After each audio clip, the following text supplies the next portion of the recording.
If you want to be a MAGA Republican, which I don't know why you ever would, but if you did, you have to embrace one thing, and that is hypocrisy. The MAGA movement is built on shameless lying and contradiction and cognitive dissonance. These are people who say one thing while they're doing another. And the perfect example of that can be seen today after the bombshell story that Donald Trump's administration is so incompetent and stupid that they're accidentally leaking war documents, secure information that they talked a lot about with President Biden and Hillary Clinton, and it's coming back to bite them, especially our somehow Secretary of Defense, the DUI hire that is Pete Hegseth, with a meltdown he had on Fox News, absolutely backfiring on him because of his disgusting hypocrisy. We're going to get into it all, but before we do, if I could quickly ask you to leave a like on this video, and if you haven't already and you enjoy our channel, to hit that subscribe button. It goes a long way, and it really does mean a lot to me. Now, before we get into Hegseth, I want to hear someone who pointed out the hypocrisy of MAGA on this topic so perfectly. That was Jamie Raskin right here. He added to a Signal group chat where national security officials planned military strikes on Yemen. It's more than just a gripping story, a serious blunder. The article raises serious legal implications for all of these national security officials. Joining us now is the ranking member of the House Judiciary Committee, Democratic Congressman Jamie Raskin. Sir, thanks very much for being on the show. You bet. So let's start right there. Did this group chat break the law? Almost certainly it did, and it reflects a general sloppiness and negligence in the whole approach of the administration as they've gotten started here. They've been struck down more than 40 different times by federal courts with temporary restraining orders or preliminary injunctions because they've acted in such a cavalier disregard of what the rule of law requires. And this example you're pointing to, Casey, obviously is with respect to operational implementation of some plans. But if you look at what the underlying plan was, it's Congress that declares war on Venezuela or on Yemen. It's not the President of the United States. So it's both this tremendous operational negligence and sloppiness that has been shown, but also the idea that they act in complete defiance of what the Constitution says and what the rule of law stands for. Well, this is not, of course, the first time that the U.S. has launched strikes along these lines. It certainly is not just Republican administrations that have done that. But Congressman, Hillary Clinton, of course, lost an election in part because of criticism around her handling of classified information. How do you expect Republicans to respond to what we've learned about how it was being handled by the current Secretary of Defense and others?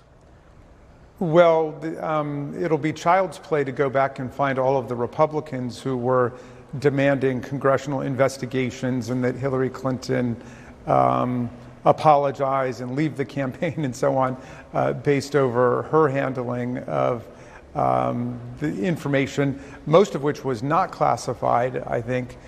This was clearly classified and of an extremely sensitive and significant nature. So I would hope that they would at least acknowledge the emergency that is represented by virtue of these kinds of practices, and they would try to tighten them up. But again, I don't want to overly focus on the operational, because even today we've got an opinion from Judge Boasberg saying that the administration was acting completely outside of the law. It is absolutely absurd to me that MAGA thinks that they have any moral high ground, one, on anything, but two, when it comes to classified documents and secure information.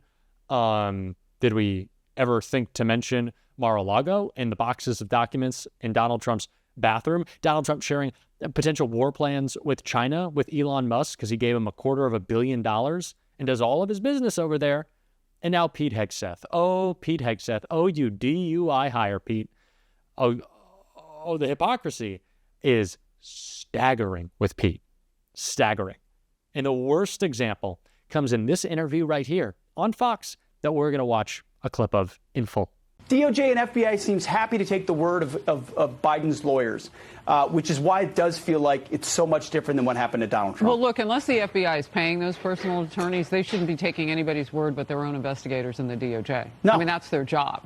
Unless they're, getting paid. And if they are, that would be our money. So maybe we go deeper. I don't think they are. But what else would be the reason for why at this point you don't tap every place he's ever been since he left office as a senator 15 years ago, since you know some of the latest documents date back to then?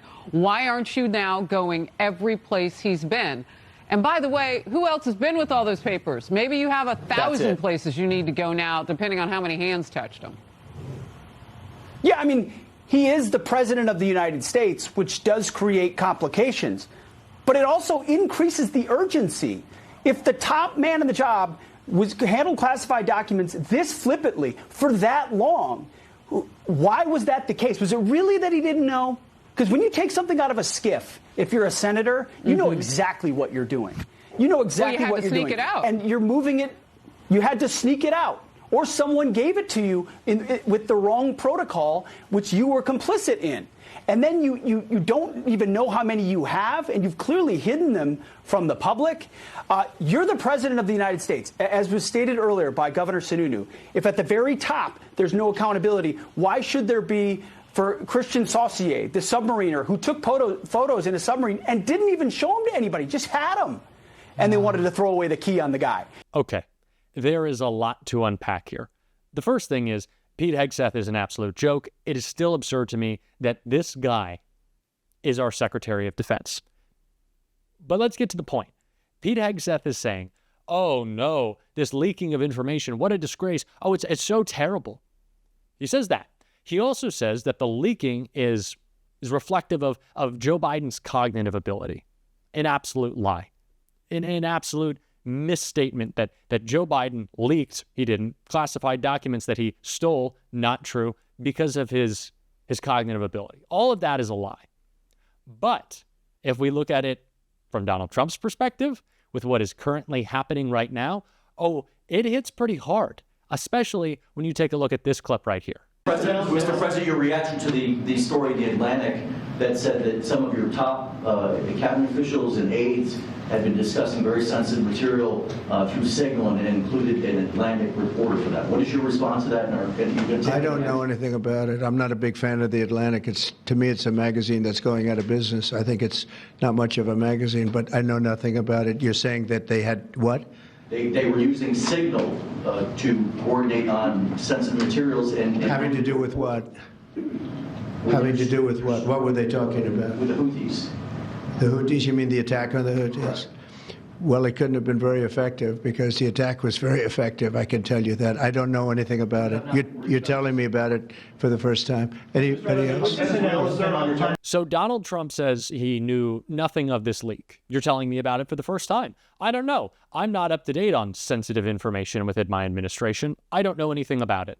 Is that not exactly what he said about the Alien Enemies Act? Well, I didn't sign that when he clearly did. That was Marco. I don't know what you're talking about. I don't even know what that act is referring to. Donald Trump is very clearly losing his mind, and it is very clearly affecting our national security. The same argument that Pete Hegseth was trying to make about Joe Biden, that was an absolute lie, is true today. That interview with Hegseth, 2023, really coming back to bite him now that you decide to go on Fox and meltdown. And speaking of meltdowns on Fox, that's exactly what we're seeing from the other four hosts of the five, with Jessica Tarlov calling out their lies and their hypocrisy right here. Donald Trump's ratings on handling the economy, inflation, cost of living are all tanking. And we're seeing this administration's incompetence and recklessness on a scale unimaginable. I'm sure you guys saw this incredible Jeffrey Goldberg piece from right before we got on air a couple years ago about Goldberg, who is a journalist at The Atlantic, being invited into a private Signal chat with all of our national security heads. So Rubio, Hegseth, Waltz, Tulsi Gabbard, Scott Bessent's in there, et cetera. And they are planning on just Signal to drop bombs in Yemen. So they're not doing this in a skiff. They're doing it on an app that you and I, we all have on our phones. And it's obviously incredibly reckless, national security risks. I don't want to ever hear butthurt emails again. I don't know what's going to happen to anyone who's involved in something like this. But on top of it, you have the vice president. He's in there as well, contradicting Donald Trump on his policy on Europe. So all of this is going on. We're only a couple months into this administration. And when Carville says, let's see what they do, you get stuff like this. The way that Fox has tried to defend Donald Trump is not surprising, but I just can't even imagine the cognitive dissonance that is in the brain of Jesse Waters or Jeanine Pirro or Greg Gutfeld.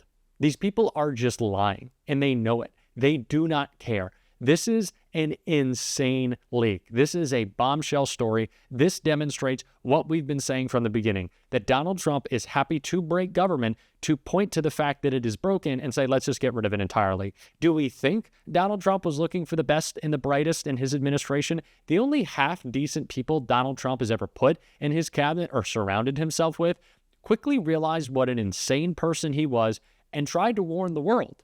But our country did not listen. And now this is what we are dealing with. Kamala Harris said that dictators around the world were just licking their chops at the idea of Donald Trump back in the Oval Office. But apparently they were excited about his cabinet too, because these are the stupidest people we have ever had in government. Plain and simple. Sure, we can talk about the lack of character that they have. We can talk about their conflicts of interest. All of that is true. But baseline here, let's just level set. They're dumb. They are dumb people. They are not smart. And they are running our government into the ground. Into the ground. This should not be allowed. This is absolute insanity. And Hakeem Jeffries responded with that all in mind right here.